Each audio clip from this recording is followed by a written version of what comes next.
मोहम्मद अली अगला सवाल पूछते हैं, मुफ्ती साहब आप कैसे हैं? आप पिछले कई बार से मेरा सवाल नहीं ले रहे हैं, प्लीज़ इस बार ज़रूर पिक कीजिएगा, प्लीज़ प्लीज़ प्लीज़। नंबर 1, सजदा साहब कैसे करते हैं, इस पर एक क्लिप बनाइए प्लीज़ डिटेल में। प्लीज़ मुफ्ती साहब बिल्कुल डिटेल में एक क्लिप इस पर बनाई जाएगी, वैसे तो मैं ऑलरेडी बना चुका हूँ। सजदा साहब ऐसे करते हैं कि नमाज की बिल्कुल आखिरी रकात में आप अत्तहियात पढ़कर, अत्तहियात में बैठेंगे, अत्तहियात पढ़कर अस्सलामु अलैकुम व रहमतुल्लाह एक सलाम फेर कर फिर 2 सजदे करेंगे, फिर उसके बाद आप अत्तहियात, दुरूद शरीफ और दुरूद शरीफ के बाद की जो दुआ होती है वो पढ़कर आप सलाम फेर देंगे। ये सजदे साहब का तरीक़ा होता है। दूसरा सवाल पूछा है भाई ने, रमज़ान के रोज़े हम पर कब से फ़र्ज़ हो जाते हैं, बालिग़ होने से पहले या बालिग़ होने के बाद? रमज़ान के रोज़े और नमाज ये बालिग़ होने के बाद फ़र्ज़ हो जाते हैं। नंबर 3, रमज़ान में जो रोज़े छूटे हैं तो उन रोज़ों की क़ज़ा कैसे करें, क्योंकि कई साल के रोज़े छूटे हैं तो हम कब से क़ज़ा रोज़े रखें? कई साल के आपके रोज़े छूटे हुए तो आपने बालिग़ होने के बाद रखे ही नहीं हैं, बिल्कुल एक रोज़ा ही नहीं रखा, तो आप अंदाज़ा कर लें कि कितनी साल गुज़र गई हैं आपके रोज़ों को छोड़ते हुए। आप काउंट करें, मिसाल के तौर पे 10 साल के रोज़े आपके छूटे हुए हैं तो आप नोट कर लें कि 10 साल के कितने रोज़े बनते हैं, 30 के हिसाब से 30 दाई 300 रोज़े बनते हैं। अब आप जैसे आपको सहूलत हो, हर महीने में 5 रोज़े, हर महीने में 10 रोज़े, हफ्ते में 2 रोज़े, और एक एक करके आप कंप्लीट करते चले जाएं। जब 300 रोज़े कंप्लीट हो जाएं तो 10 साल के रोज़े आपके कंप्लीट हो जाएंगे। ठीक है, तो जब आप बालिग़ हुए हैं और अगर आप बीच बीच में रखते रहे हैं तो अंदाज़ा करें, गौर व फिक्र करें कि आपने कितने रोज़े रख लिए होंगे। आपका दिल जिस साइड में बोले, मिसाल के तौर पे 10 साल के रोज़े आपके छूटे हुए हैं, उसमें से आपने रख भी लिए हैं, कभी किसी हफ्ते में 2 रोज़े रख लिए, 5 रोज़े रख लिए, तो आपके दिल ने कहा कि साहब मैंने 50 रोज़े रख लिए होंगे, तो 50 रोज़े आप माइनस कर दें, बाकी जो 250 रोज़े हैं वो आप फिर क़ज़ा करेंगे। तो इस तरह से आप अंदाज़ा कीजिए कि आपने कितने रोज़े रखे होंगे और कितने छोड़े होंगे, फिर वो डायरी में नोट कर लें और जैसे आपको सहूलत हो वैसे आप रोज़े रखते चले जाएँ।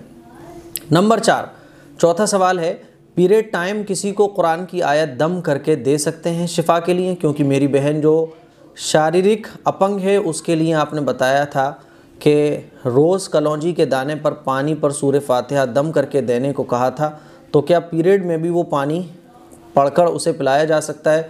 देखिए, आप पीरियड टाइम आने से पहले ही आप पानी जो है एक बोतल में अलहम्दुलिल्लाह शरीफ पढ़कर, जो भी मैंने बताया हुआ है वो दम करके रख लें। पीरियड टाइम में आप कुरान की कोई भी सूरत तिलावत नहीं कर सकती। बात समझ आ रही है? इसीलिए पीरियड टाइम में आप कुरान की कोई भी सूरत दम करके नहीं दे सकती। 5वां जो सवाल है कि रिश्तेदार और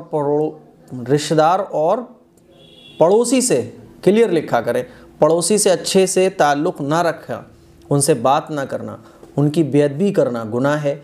अगर ये गुनाह माँ बाप करने को कहें तो क्या करें? क्योंकि मेरी अब्बू की बहन और उनकी बड़ी और उनकी भाभी ने, क्लियर नहीं लिखते हैं, बड़ी दिक्कत हो जाती है पढ़ने में, और उनकी भाभी ने मेरी अम्मी को बहुत ही ज़्यादा तकलीफ़ दिया है, अब भी देती हैं, लेकिन उनसे बहुत काम देते हैं। तो मेरी अम्मी उनसे, मेरे तो पता ही नहीं चल रहा है आपने क्या लिखा है, जहाँ तक मैं आपका सवाल समझ पा रहा हूँ वो ये कि आपके कोई पड़ोसी हैं, रिश्तेदार हैं, उन्होंने आपके घर वालों को बहुत तकलीफ़ दी है, तो आप उनसे बात अगर करती हैं तो आपके घर वाले मना करते हैं। ठीक है, अब ऐसी सिचुएशन में क्या हुक्म है?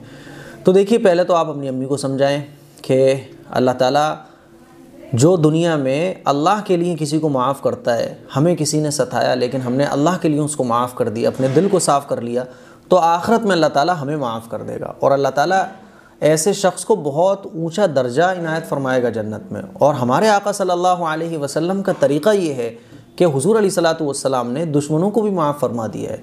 तो हमें कोई सताए, हमें कोई तकलीफ़ दे, फिर भी हम अल्लाह के लिए उसको माफ़ कर दें, तो ये नबियों वाली सिफत है, ये नबियों वाली क्वालिटी है जो हमें अपने अंदर पैदा करना चाहिए। हमारे साथ कोई बुरा कर रहा है तो वो जाने, लेकिन हमें शरीयत ने हुक्म दिया है कि हम उसके साथ जो उसका हक़ है वो हम अदा करें, हम अच्छे से सबसे बात करें। मिसाल के तौर पे हमें अगर कोई गाली बकता है तो उसका क्या तरीक़ा है कि हम अपनी ज़बान को गाली से, हम भी अपनी ज़बान को गंदा कर लें गाली बककर, उसको जवाब देकर, या ये है कि हम खामोश रहें? अगर उसने हमें गाली बकी है तो वो गुनहगार है।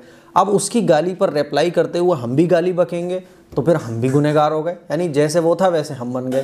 तो ऐसा नहीं है, वो अगर गलत कर रहे हैं तो उनका अमल उनके साथ है, हमारा अमल हमारे साथ है।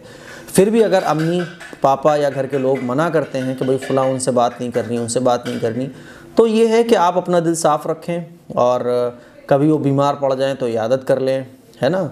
और जो है ज़्यादा बस ये कि थोड़ा सा लिमिट बना के रखें। अनलिमिट होता क्या है कि जब मोहब्बत होती है तो अनलिमिट हम घुसते हैं, और जब नफ़रतें पैदा हो जाती है तो हम बिल्कुल दूरी इख्तियार कर लेते हैं। हमें लिमिट रखना चाहिए। और अगर आपकी अम्मी पापा नाराज़ हो जाते हैं आपके बोलने पर तो उनके सामने आप ना बोलें, लेकिन बहरहाल अपना दिल आप साफ़ रखें।